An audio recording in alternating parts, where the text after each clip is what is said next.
बिस्मिल्लाहिर्रहमानिर्रहीम। सन्यासी बाबा उल्फत हुसैन की तरफों अस्सलाम वालेकुम।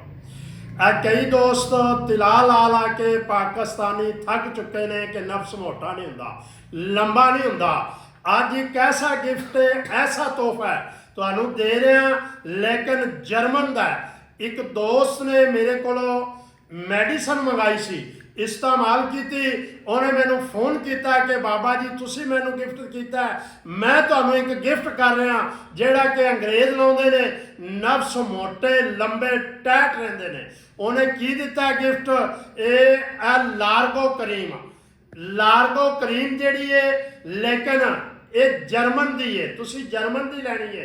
उत्ते बकायदा इहदा लिखिया होया है, एक चाइना की भी है, लेकिन वो नहीं लैनी, असल लैनी जर्मन की। जिहड़ा कहंदा चला ला ला के थक गया, साडी ए करीम इस्तेमाल करो जर्मन की। एक गिफ्ट मैनू मिले, मैं क्या गिफ्ट मैं पाकिस्तानिया दोस्तों को गिफ्ट कर देना। ये मंगवाओ, ये असी 1800 की जाती लै रहे हैं, ये सिर्फ 200 रुपया मुनाफा कमा रहे हैं। ये तुहाडे वास्ते एक लाजवाब तोहफा है। नफ्स लंबा ना होवे, मोटा ना होवे, नफ्स टैट ना होवे, मैं पैसे वापस कर देंगा। ये गारंटी ना तुहानू कहंदा जे ये जर्मन दी, ये पाकिस्तानी नहीं। एक टाइम मेरा इतला ला लो, मैं तजर्बा कर चुकिया, और एक टाइम मेरे करीम इस्तेमाल करो।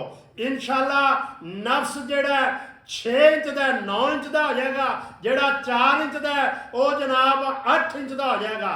जे इंज सिर्फ ज्यादा नहीं, 10 दिन लाओगे, 10वें तो 11वें दिन बाद इंज पेशाब करन पाओगे ना, ये आपते नजर पै जाए नफ्स दे, ये सियाणे ना जावे, आपदा वेख के आपे हसी जाओ को मेरे वाला तो नहीं, ये किसी चाचे वाला तो नहीं फिट हो गया।